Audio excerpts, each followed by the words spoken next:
ജയിലിൽ കിടക്കുന്ന bishop Santhosh P ചാക്കോയുടെ പേരിലുള്ള സെമിത്തേരിയിലാണ് ഇപ്പോൾ കൊല്ലം സ്തുതി അന്ത്യം. ഇപ്പം ആ പള്ളി പൂട്ടി. അവരെ എവിടെങ്കിലും വഴിയിൽ വെച്ച് കണ്ടാൽ ഇങ്ങനെ ഒന്ന് കൈകൂപ്പുന്നതല്ല, അല്ലാതെ പുഞ്ചിരിക്കുന്നതല്ലാതെ എനിക്ക് അവരുമായിട്ട് എന്താണ് ബന്ധം?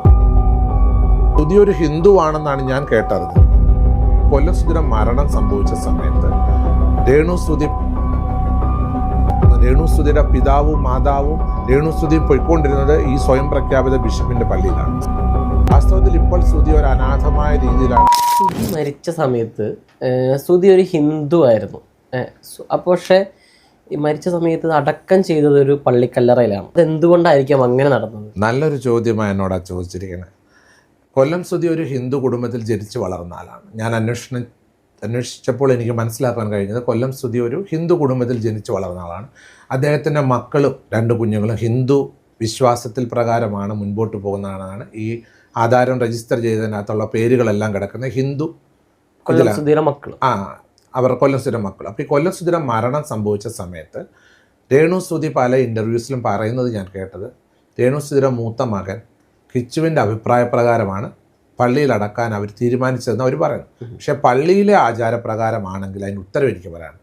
സാധാരണ ഇപ്പോൾ ഞാനൊരു ബിഷപ്പാണ്, എൻ്റെ പള്ളിയിൽ എൻ്റെ ഏതെങ്കിലും ഒരു ഇടവകയിൽ ഒരു അച്ഛൻ വന്നിട്ട് എന്നോട് പറയും, നമ്മുടെ അടുത്തൊരാൾ മരണപ്പെട്ടിരിക്കുന്നു, ആൾക്ക് അടക്കാൻ സ്ഥലമില്ല, സ്വന്തമായിട്ട് സ്ഥലമില്ല, എന്നാൽ നമ്മുടെ സെമിത്തേരിയിൽ അവരെ ഒന്ന് അടക്കാമോ എന്ന് അവരുടെ വീട്ടുകാരൊരു അപേക്ഷ തന്നിട്ടുണ്ട്. തിരുമേനിയുടെ അഭിപ്രായം എന്താണെന്ന് ചോദിച്ചു കഴിഞ്ഞാൽ ഞാൻ അനുവദിക്കുകയാണെങ്കിൽ ആ വ്യക്തിയെ എന്ത് ചെയ്യാം, മതാചാരപ്രകാരം അടക്കാൻ ഒരിക്കലും നിയമമില്ല, ഒരിക്കലുമില്ല. ആ വ്യക്തി ഏത് മതത്തിൽപ്പെട്ട വ്യക്തിയാണോ ആ മതാചാരപ്രകാരം ആ സെമിത്തേരിയിൽ അടക്കാനായിട്ട് എനിക്ക് അവരോട് പറയാനുള്ള അധികാരമുണ്ട്. അതായത് ബിഷപ്പിൻ്റെ അധികാരം വേണം. ഒരു ബിഷപ്പിൻ്റെ. അപ്പോഴാണ് ഇപ്പോൾ കൊല്ലം സ്തുതിയെ അടക്കിയത് ഒരു സ്വയം പ്രഖ്യാപിത ബിഷപ്പായ Santhosh P Chacko. Reformed church എന്ന് പറയുന്ന ഒരു സ്വയം പ്രഖ്യാപിതമായിട്ട് നിർമ്മിച്ച ഒരു സ്വന്തം സഭ രൂപീകരിച്ച സന്തോഷ് പി ചാക്കോ എന്ന അയാളൊരു സ്വയം പ്രഖ്യാപിത ബിഷപ്പായിരുന്നു. ആളിപ്പോൾ പൊൻകുന്നം ജയിലിൽ ഇപ്പോൾ ഒരു 3-4 ക്രിമിനൽ കേസിൽ പിടിക്കപ്പെട്ട്, ചീറ്റിംഗ് കേസിൽ പിടിക്കപ്പെട്ട്, ക്രിമിനൽ കേസുകളിൽ പിടിക്കപ്പെട്ട് ചിങ്ങവനം പോലീസിൽ നിന്നും കേസെടുത്ത്, കോട്ടയം ചിങ്ങവനം പോലീസിൽ നിന്ന് കേസെടുത്ത് അയാളിപ്പോൾ പൊൻകുന്നം ജയിലിൽ കിടക്കുകയാണ്. ഇത് സുധിയുടെ മരണത്തിന് ശേഷമാണ്. സുധീർ ഇപ്പോൾ ഈ ജയിലിൽ കൊണ്ടുപോയിട്ട് ഒരു 2 മാസമായി, 1 മാസം കഴിഞ്ഞിട്ട് 1.5 മാസമായിട്ടുള്ളൂ. ഈ കഴിഞ്ഞ ജൂണിലാണ്.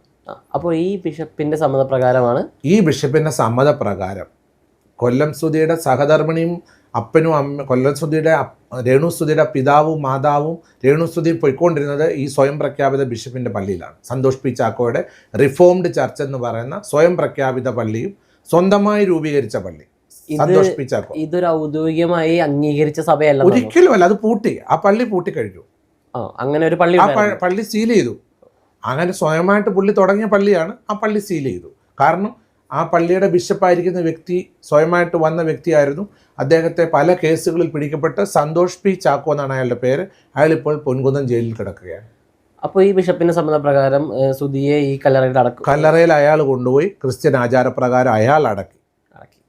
ഒരിക്കൽ പോലും ഒരു ക്രിസ്ത്യൻ മതാചാരപ്രകാരമാണ് ഈ കൊല്ലം സ്തുതിയെ അടക്കേണ്ടിയിരുന്നതെങ്കിൽ കൊല്ലം സ്തുതി തീർച്ചയായിട്ടും പള്ളിയിൽ ചേർന്ന് മാമോദിസ സ്വീകരിച്ച്, ജ്ഞാനസ്നാനം സ്വീകരിച്ച്, വിശുദ്ധ കുർബാന കൈക്കൊണ്ട് പള്ളിയിൽ ഒരു അംഗമായി തീർന്നെങ്കിലേ പള്ളിയിൽ ആചാരപ്രകാരം അടക്കാൻ കഴിയത്തുള്ളൂ. അതാണ് ക്രിസ്ത്യൻ ആചാരങ്ങൾ. എന്നാൽ ഈ കൊല്ലം സ്തുതിയെ ഈ സ്തുതിയുടെ സഹധർമ്മിണിയും പിതാവും മാതാവും പോകുന്ന പള്ളിയിൽ അവരെ അടക്കുവാനായിട്ട് ഇവർ പറഞ്ഞതനുസരിച്ച് കൊല്ലം സ്തുതിയുടെ മകനും ഫാദർ ഇൻ ലോയും മറ്റാൾക്കാരും ചേർന്ന് പറഞ്ഞതിൻ്റെ ആവശ്യമനുസരിച്ചാണ് അയാൾ കൊണ്ടുപോയി അയാളുടെ ചർച്ചിൽ അടക്കി. സ്തുതിക്ക് അത്തരത്തിൽ എന്തെങ്കിലും ആഗ്രഹം ഉണ്ടായിരുന്നു? എനിക്ക് അങ്ങനെ അറിയത്തില്ല. കാരണം സ്തുതി ഒരു ഹിന്ദു ആണെന്നാണ് ഞാൻ കേട്ടറിഞ്ഞത്. കൊല്ലത്ത് പുള്ളി ഒരു ഹിന്ദു കുടുംബത്തിൽ ജനിച്ച് വളർന്ന ആളെന്നാണ് ഞാൻ കേട്ടറിഞ്ഞത്. അങ്ങനെ സ്തുതിയുടെ കുടുംബം, ഞാൻ സ്തുതിയെ മരണശേഷമാണല്ലോ അറിയുന്നത്. എപ്പോഴും രേണുസ്തുതിയുടെ ഇന്റർവ്യൂവിൽ എന്തോ പറഞ്ഞു കേട്ടതായിട്ടുള്ള ഓർമ്മയാണ്. സ്തുതി അങ്ങനെ പറഞ്ഞിട്ടുണ്ടായിരുന്നു എന്തോ. എനിക്ക് അതിനെപ്പറ്റി പേഴ്സണലായിട്ടുള്ള അവരുടെ കാര്യം. അപ്പോഴും ഇത് രേണുസ്തുതിയിൽ മാത്രം അവകാശം വരുന്നതല്ലല്ലോ സ്തുതി എന്ന വ്യക്തിയുടെ ഭൗതിക ശരീരം. സ്തുതിയുടെ മാതാവ് ജീവിച്ചിരിക്കുമ്പോൾ മാതാവിൻ്റെ അഭിപ്രായത്തിന് 100% വിലയുള്ളൊരു സാഹചര്യമുണ്ട്. തൻ്റെ സ്വന്തം പിതാവ് മരണപ്പെട്ടു പോയി. തീർച്ചയായിട്ടും കോടതിയിലെ അഭിപ്രായ പ്രകാരമാണ്. ഞാൻ അഡ്വക്കേറ്റിനോട് ചോദിച്ചിട്ടാണ് പറഞ്ഞത്. മാതാവിനും മകനുണ്ടെങ്കിൽ മകനും അതിനകത്ത് പൂർണ്ണമായിട്ടുള്ള അവകാശമുണ്ട്. അപ്പോൾ ഇവർ പറഞ്ഞ് അവരുടെ മകൻ പറഞ്ഞിട്ടാണ് അടക്കിയിരിക്കുന്നതെന്നാണ് ഇവർ പല ഇൻ്റർവ്യൂസിലും പറഞ്ഞിരിക്കുന്നത്. മാതാവിന്റെ അഭിപ്രായം എന്തായിരുന്നു? അതിനെപ്പറ്റി ഞാൻ അവരുടെ മാതാവുമായിട്ട് സംസാരിച്ചിട്ടില്ല, പക്ഷെ അത് നിങ്ങൾ അന്വേഷിക്കുകയാണെങ്കിൽ മനസ്സിലാകും. തീർച്ചയായിട്ടും അദ്ദേഹം ഒരു ഹിന്ദുവായി ജീവിച്ചു, ഹിന്ദുവായി തന്നെ മരിച്ചടക്കപ്പെടണമെന്നാണ് ആഗ്രഹിച്ചിരുന്നെന്ന് അദ്ദേഹത്തിൻ്റെ സുഹൃത്തുക്കൾ പലരും പറഞ്ഞായിട്ട് ഞാൻ മറ്റ് കലാകാരന്മാർ പറഞ്ഞറിഞ്ഞു. മറ്റു ഏതോ ഒരു വീഡിയോയിൽ കണ്ടതാണ് സുധിയെ അടക്കിയത് തെമ്മാടിക്കുഴിയിലോ എന്നൊരു അങ്ങനെ ഒരു കാര്യം ഞാനും കണ്ടിരുന്നു. അതായത് ഒരു മതാചാരപ്രകാരമല്ലാത്ത ഒരു വ്യക്തിക്ക് അടക്കുവാൻ സ്ഥലമില്ല എന്ന് ആവശ്യപ്പെട്ട ഒരു കുടുംബം നമ്മളോട് സമീപിച്ചാൽ നമുക്ക് സ്വന്തമായ സെമിത്തേരി ഉണ്ടെങ്കിൽ അവരെ അടക്കം ചെയ്തു കൊടുക്കാം.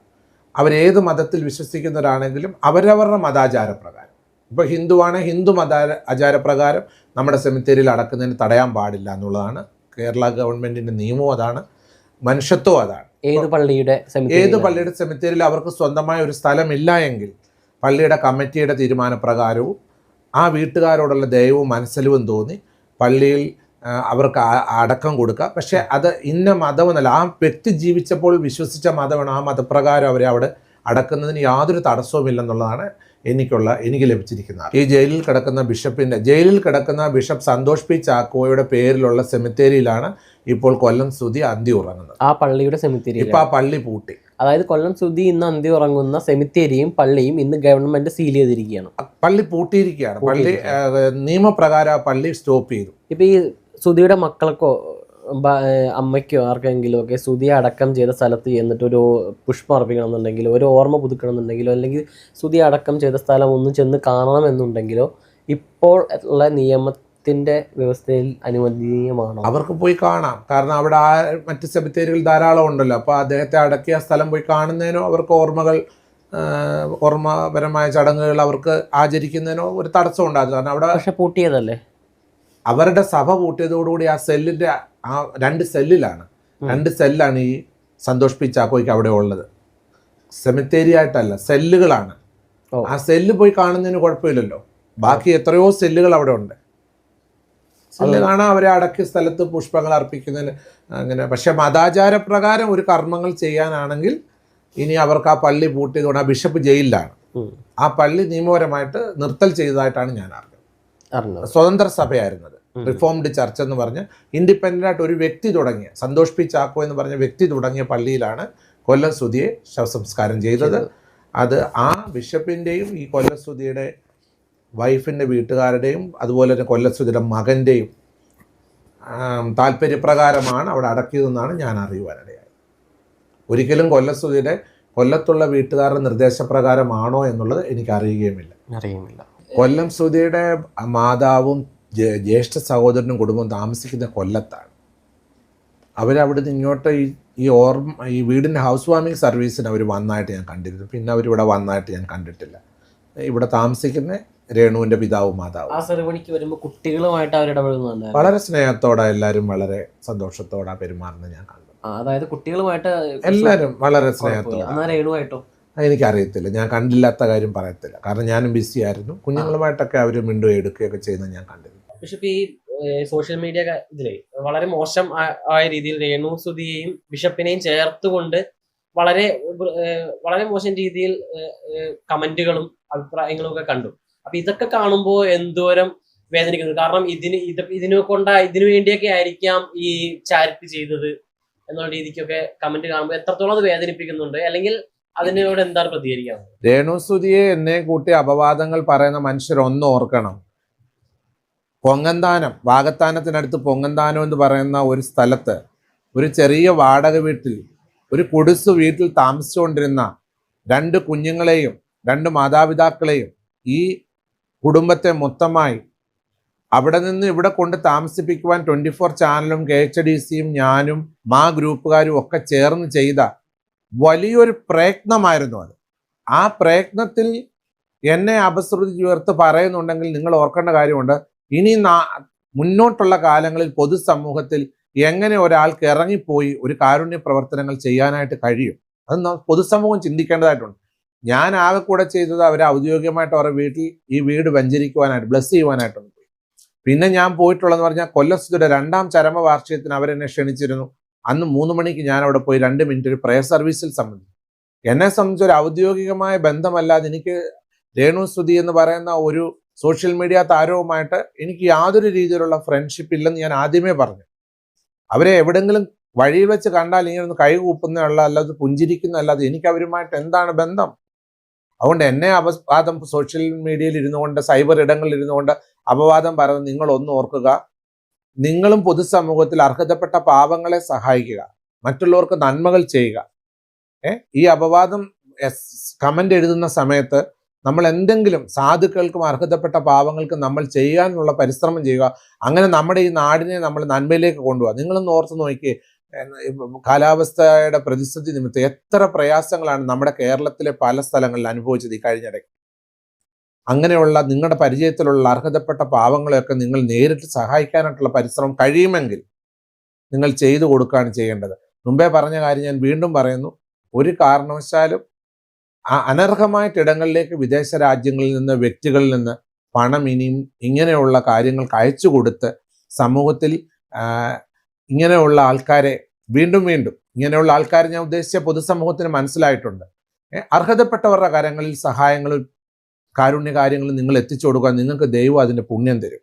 അതാണ് എനിക്ക് പറയാനായിട്ടുള്ളത്. പിന്നെ എന്നെക്കുറിച്ച് അപവാദം പറയുന്നത്, അതിന് പ്രതിഫലം ദൈവം മനുഷ്യർക്ക് കൊടുക്കട്ടെ എന്നുള്ളൊരു പ്രാർത്ഥന മാത്രമേ ഉള്ളൂ. എനിക്ക് അവരോട് ആരോടും പകയോ ദേഷ്യമോ ഒന്നുമില്ല. അവരോട് പറയുന്നവര് കുറച്ചുനാൾ പറഞ്ഞു കഴിയുമ്പോൾ അവർക്ക് ബോധ്യമാകും ഇതിന്റെ സത്യാവസ്ഥ എന്താണെന്ന് സമൂഹത്തിന് മനസ്സിലാകാൻ ഇടയാകും. കേട്ടപ്പോൾ ഏറ്റവും വേദനാജനകമായി തോന്നിയത് എന്തായാലും? ഏറ്റവും വേദനാജനകമായിട്ട് പോയത്, ഞാൻ എന്തോ പേരെടുക്കാൻ വേണ്ടിയിട്ട് ഇവർക്കിത് ഫെയിമിന് വേണ്ടി ചെയ്തു എന്ന് പറയും. പിന്നെ പലരും പറയും ഞാൻ ഇവരെ വെച്ച് മാർക്കറ്റ് ചെയ്യാൻ വേണ്ടിയിട്ടാണ്. അതെന്നെ വളരെ വേദനിപ്പിച്ചൊരു കാര്യം. എൻ്റെ പ്രോപ്പർട്ടികൾ വിറ്റ് മാറാൻ വേണ്ടിയിട്ട്, എൻ്റെ കുറേ പ്രോപ്പർട്ടികൾ സെയിൽ ചെയ്യാനായിട്ട് ഞാൻ ഇവരെ മാർക്കറ്റ് ചെയ്യാൻ, കൊല്ലം സുധിയുടെ പേരും അവരുടെ ഫാമിലിയും ഞാൻ ഒരു മാർക്കറ്റ് ചെയ്യാനായിട്ട് ഉപയോഗിച്ചു എന്നൊരു ചോദ്യം വന്നപ്പോൾ എന്നെ മുറിപ്പെടുത്തിയത് തന്നെയാണ്. എൻ്റെ കുടുംബത്തെ മുറിപ്പെടുത്തി. ഞാൻ ഓപ്പണായിട്ട് പറയുക, കൊല്ലം സുധിയുടെ പേര് പറഞ്ഞോ, കൊല്ലം സുധിയുടെ ഭാര്യയുടെയോ കൊല്ലം സുധിയുടെ കുഞ്ഞുങ്ങളുടെ നെയ്ബർഹുഡ് ആകുവാനായി ഈ നിമിഷം വരെ ഒരു വ്യക്തികൾ പോലും എന്നെ വന്ന് സമീപിച്ചിട്ടില്ല.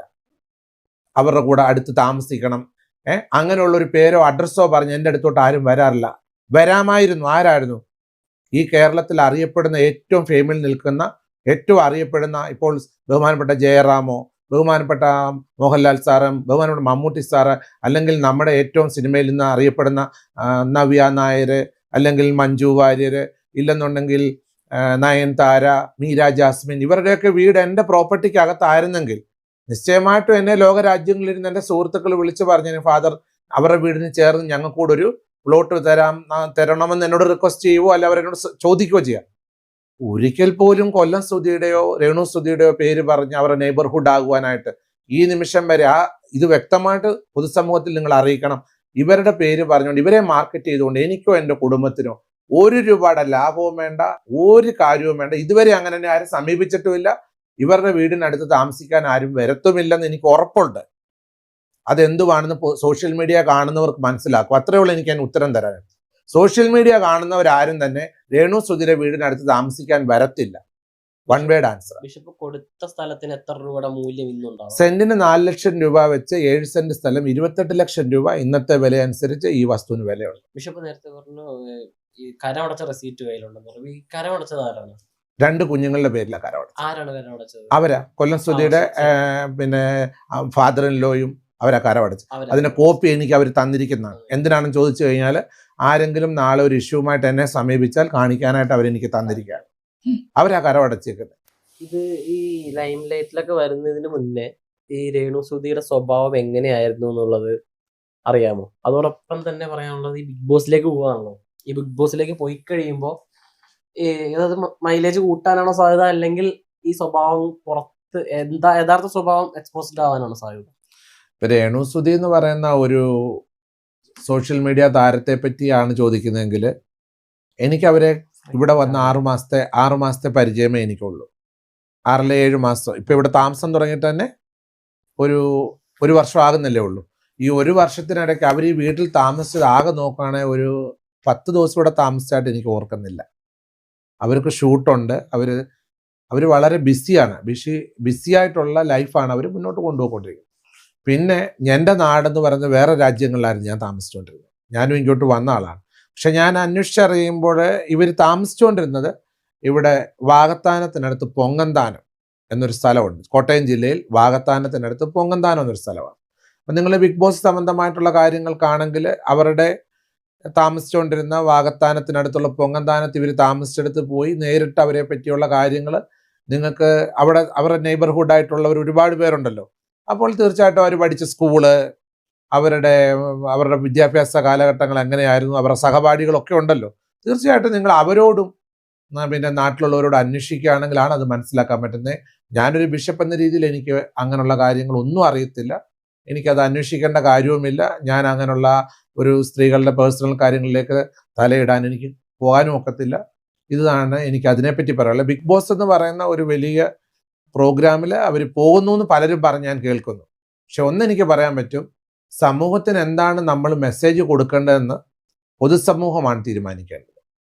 അതുകൊണ്ട് രേണുസുതി എന്ന് പറയുന്ന ഒരു സോഷ്യൽ മീഡിയ താരത്തിലൂടെ ഈ പൊതുസമൂഹത്തിന് എന്തെങ്കിലും നല്ല കാര്യങ്ങൾ ഉണ്ടോ എന്ന് പൊതുസമൂഹം വിലയിരുത്തണം. അത്രയുമാണ് എനിക്ക് അതിനെപ്പറ്റി അഭിപ്രായം.